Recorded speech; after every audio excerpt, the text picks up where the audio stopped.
சிறுகடைக்கு ஆசி சீரியல்ல அடுத்து வர எபிசோட்ல நம்ம முத்து இருந்துட்டு ஆம்புலன்ஸு அதே மாதிரி சிஸ்டர் நர்ஸோட வார்ட் பாய் ட்ரெஸ்ஸு இப்படி எல்லாத்தையும் வந்து பேக் பண்ணுறாங்க. அதுக்கு அடுத்ததாக வந்து பார்த்திங்கன்னா எனக்கு ரொம்ப பயமாக இருக்குது மாமா. ஆனால் எப்பாடப்பட்டாவது நம்ம ரேகாவை அங்கேருந்து கூட்டிகிட்டு வந்தே ஆகணும், இல்லாட்டி ரேகாவை அவங்க ஏதாச்சும் ஒன்று பண்ணிடுவாங்க அப்படின்ற மாதிரி சொல்லிடுறாங்க.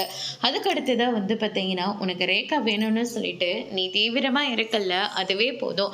இந்த நம்பிக்கையை வச்சு கண்டிப்பா ரேகாவையும் உன்னையும் ஒன்னா சேர்க்காம நான் ஓயவே மாட்டேன்.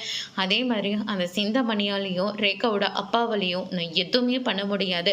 அத்தை கிட்ட வாக்கு கொடுத்துட்டு வந்த மாதிரியே உன்னை நான் நல்லபடியா கொண்டு போயிட்டு ரேகாவோட அத்தை கிட்ட ஒப்படைக்க தான் போறேன் அப்படின்னு சொல்லிட்டு முத்து வந்து சொல்லிக்கிட்டு இருக்காங்க. அதுக்கு அடுத்துதான் மீனா வராங்க. மீனா வந்து உடனே என்னங்க இது ஆம்புலன்ஸ்ல வந்துருக்கு, ஏதாவது பிரச்சனையா அப்படின்னு சொல்லிட்டு கேட்கவும், அதுக்கு அடுத்ததான் வந்து பார்த்தீங்கன்னா ரேகாவை எங்க வச்சிருக்காங்கன்ற விஷயம் நமக்கு தெரிஞ்சு போச்சு.